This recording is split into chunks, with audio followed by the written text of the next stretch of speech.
People are part of nature. We can either protect it or can become its biggest enemy.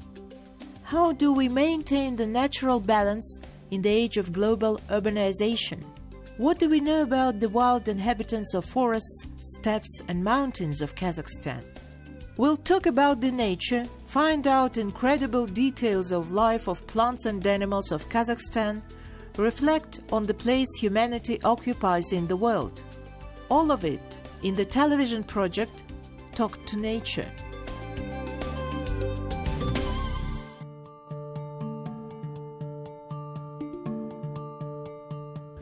This land is called Jetysu, Semirechye, the land of 7 rivers. That's how many rivers flow into Balkhash. The largest of them are Karatal, Koksu, Lepsi and Dili. Not a single one flows out of Balkhash. The fact that half of the water in Balkhash is saline and half is fresh makes it a pretty unique lake. The waters are divided by a narrow strait. The area of the lake is 16,000 kilometers. It is stretched across 3 administrative regions: Almaty, Karaganda and Jambil. This is the largest lake in Kazakhstan.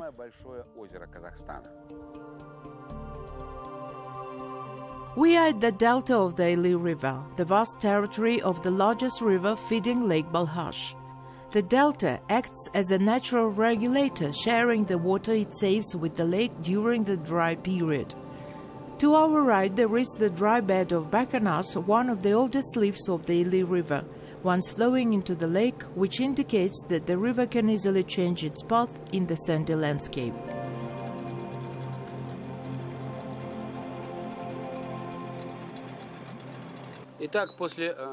Finally, after 6 hours drive and an hour by boat, we arrived at Bayaral, 12 kilometers from Balkhash.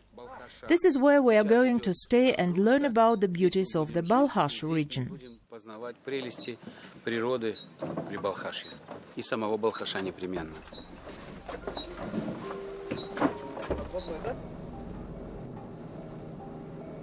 Many people wonder why the water in these channels and small lakes is so pristine and clear. The Ili River begins in China, in the western Tian Shan. The water in the stretch is dark and cloudy like coffee with cream. To reach this place, the water passes through dozens of large and tiny lakes. Passing through the reeds and thick algae, the current slows down, filtering out the particles. That's why fishes from all over Kazakhstan and beyond are drawn to this delta. It's worth noting that their catch is highly valued, and catfish hunters from Europe live proud of their rogue trophies. We geared up, took our flippers, masks, underwater cameras and wetsuits, ready to watch the underwater world right at this spot.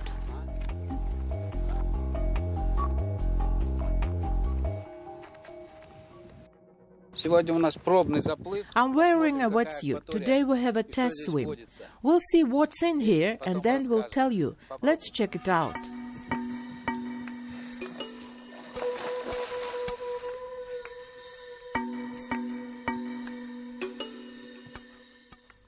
The ichthyologists believe that the fodder base of the lake is extremely rich, and we can see why. The fish seems to flourish here. The weed thickets are teeming with life. Ubiquitous fry chases one another. Older fish seem more cautious but can't refuse a treat in form of a corn all the same. As for large fish, they hide and remain still, rarely moving the gills under the kupaks. That's how locals refer to the floating islets of reeds. Noticing such fish is a tricky thing, especially for an unexpected guest. Underwater predators usually go on their hunt at night time. I've been swimming about 15 minutes and I can say that there are a lot of fish here. I saw a wobbler, a crucian carp, a common carp and a grass carp. But I didn't see any catfish or snakeheads. The water is clean. The lake is very densely populated. The average depth is about 3 meters. You can see as far as 5 meters away. The current is hardly noticeable, but the algae entangle the flipper so tight that sometimes it gets hard to continue swimming. It almost forces you to crawl on the surface. But would this stop an inveterate diver?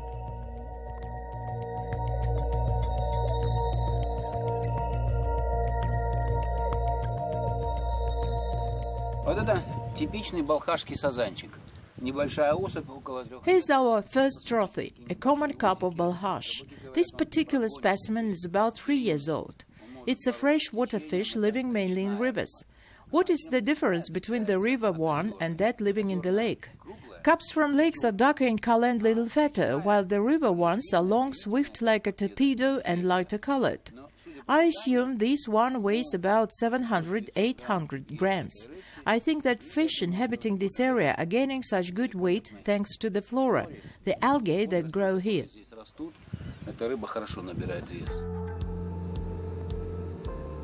The sun sets and we are returning to the camp. Despite the fact that the camping site is deep in the desert, far away from civilization, every guest, no matter the status, will find this location exquisite. We are in the lower reaches of Balkhash. One of the channels flowing into the lake, in fact, is an island, with water running on one side and endless swamps on another. I see that the reeds there almost reach the horizon. People elevated the ground level by 1.5 meters, built little houses and even organized a park. I was amazed seeing different trees here. Thuja spirea, Chinese willow, is thriving here as well, growing next to local species. This tree over here is called silverberry, locally known as jida.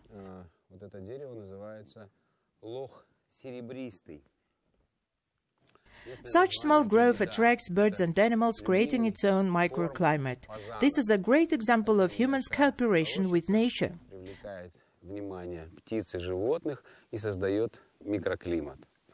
Очень хороший пример органичного сотрудничества человека с природой.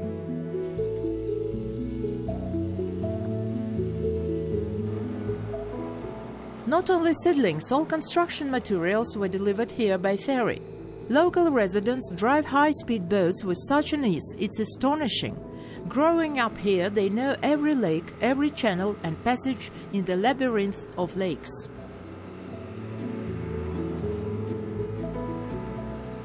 On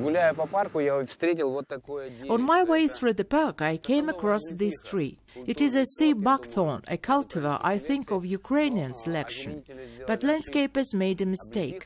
Buckthorn is planted in pairs, male and female tree. Apparently, that is why there are no berries on it. We were pleased by little botanical refinements during our walk through a tiny garden, something we couldn't have expected, given that the Taukum Desert is right behind the corner.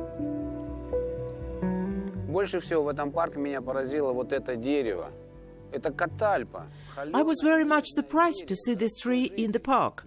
This is a catalpa, a delicate, gentle tree we mainly see in cities.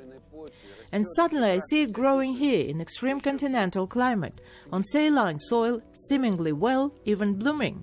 What a pleasant surprise! Someone got even bolder and planted fruit and berries on these salt marshes. I can see that golden currant is growing well here. I was also surprised to see cherry trees. Let's try it. Very tasty, fragrant berries, still little sour though.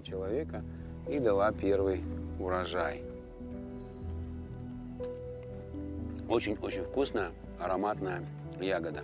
Чуть-чуть кисловато еще.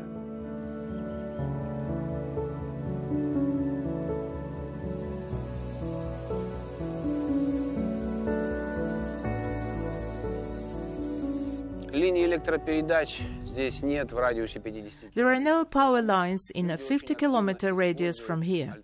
Therefore, people are using alternative sources of energy. For instance, wind generators and a large solar battery generate about 4 kilowatts of power. This energy is enough for a small base like this, providing enough light, feeding refrigerators and even electric pumps that water our wonderful lawns and this small park.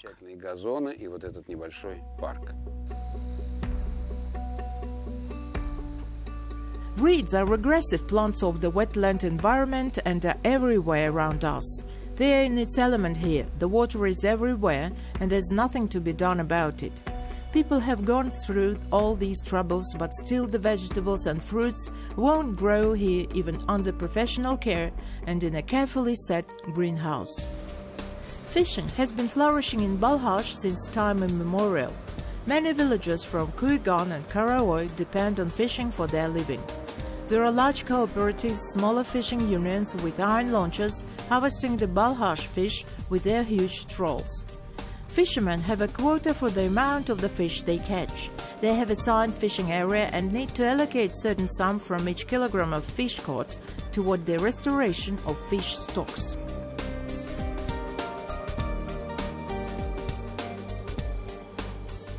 Этим утром мы встретили рыбаков, промысловиков, рыбачащих в этих местах. Они ловят исключительно хищника. In the morning, we met fishermen. They only catch predatory fish. Let's see what they got today. Here are catfish and snakeheads. There was plenty of these fish 10 years ago already. There were devastating forecasts when this fish was first introduced to Balkhash. People were afraid that catfish will eat up everything. It's a terrible predator, and there is no salvation against it. But there are similar concerns about the snakehead. However, in my opinion, it's a tasty fish, therefore good. There it is, a typical snakehead. It feeds on small fish and actively reproduces. It feeds on anything, even ducks and muskrat.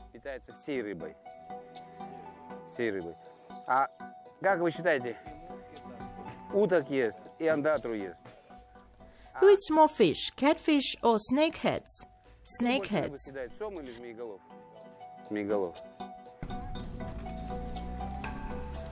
The best season for fishing is in the spring and autumn. Locals know this perfectly well. As soon as the water warms up, the fish becomes active, comes out of algae and deep pits, and season begins. Today it's too hot and it hardly bites, but there's something.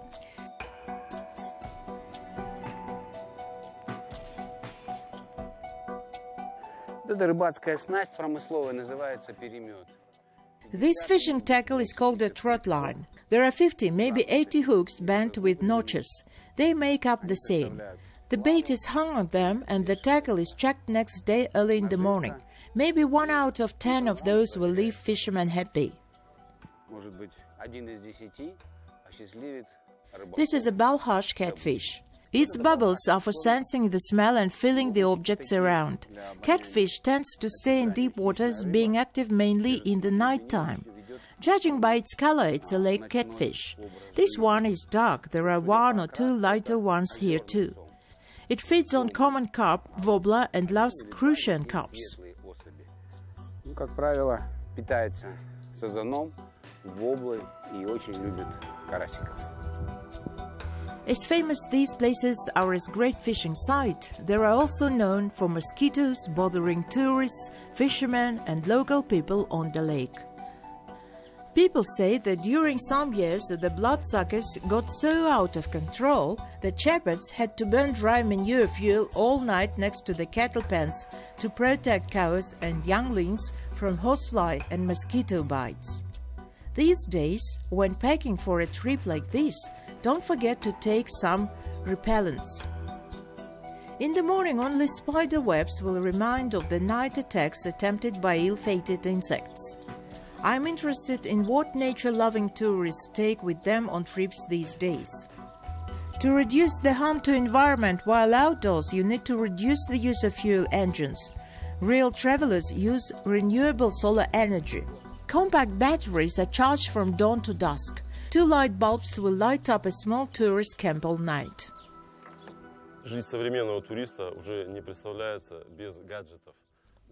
It's impossible to imagine the life of a modern traveler without multiple gadgets. To improve their comfort during a hike like this, we use such portable solar stations. During the daytime, it charges this battery and we can use it in the evening. This way we'll have light in our tents at all times. The battery can be used to charge cameras, flashlights and indispensable communication equipment. In the 70s, the dam for the Kapchigai hydroelectric station was built upstream of the River Li. A fragile ecosystem was disturbed by this massive construction. A large artificial sea was formed. The water was held there for several years, leaving not enough water to feed Balkhash. The quality of water in the lake deteriorated, and the lake itself grew shallow, reducing its area by 150 square kilometers. Fortunately, over the past decades, the situation changed for the better. There is more water than ever. Our small expedition is heading to the great water of Balkhash. Experienced conductor Yerlan Muhambechiyev knows a shortcut along the reed trails. Several decades ago, humanity lost the Aral Sea. This is a terrible lesson we had to learn. Right now, behind my back, you can see Lake Balkhash stretching to the horizon. It seems like a self-sufficient ecosystem, very lively and stable, but in truth, it's very fragile, since the depth of Lake Balkhash is only 6 meters. If the water level falls to 2 or 2.5 meters, this area will turn into a swamp. We must remember this. Up to the middle of the last century, the Turanga groves of the delta were inhabited by Turanian tigers, also known as Caspian tigers. This big cat preyed on wild boars, the population of which is still abundant in riparian forests and marshes. Many waterfowl nest in Balkhash area. Black cormorants, fishermen least favored, since they eat the fish caught in the nets. Numerous ducks, pelicans, and even red-listed hooper swans. The great crested grebe doesn't fly away from the boat when they see one. They prefer to dive under it. The speed of reaction is excellent. Catching a glimpse of this bird on camera proved to be a tricky task. Here we found a poaching net. Poachers and negligent fishermen set up this kind of nets, even though this type is prohibited in Kazakhstan. Some people come back to pick them up, some simply leave them behind, meaning that the fish will keep being stuck in this net. Fish can get out of it, and the net itself doesn't dissolve in the water.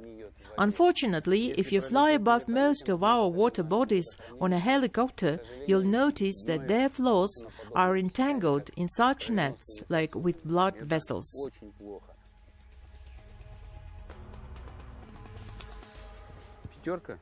It quickly burns out under the sun, but in the water it's very durable. Mesh size number 4. How many meters are there? About 200. 200 метров есть?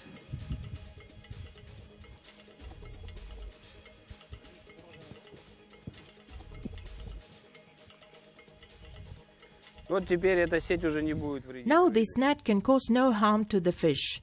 Licensed fishermen are allowed to use nylon thread, but not fishing line net. In the first half of the last century, there were 3-4 different fish species in the River Li and Lake Balkhash.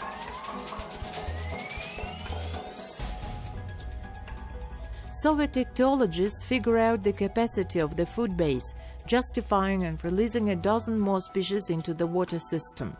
Almost all new settlers have perfectly settled in, and that marked the beginning of fishing industry flourishing.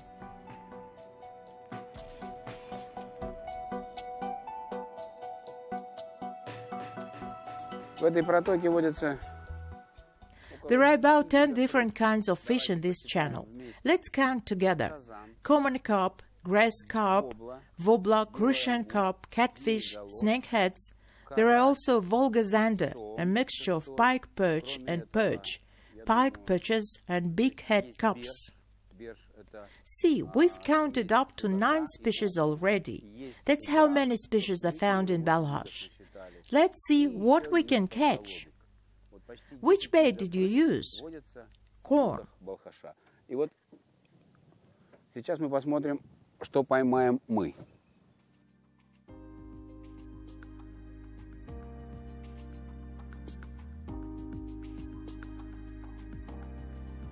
All 3 days spent in the Ili Delta were filled with impressions and memories. We shared them in the evenings when everyone was seated around the fire. Our friendly hosts would listen with attention, people who welcomed us so warmly and accompanied to the most exciting places. A wonderful region of Balkhash where you can endlessly race on a motorboat, uniting with the water element, stunned by the din of the bird flocks, where humans are still rare visitors. the land where you wish to come back to again and again.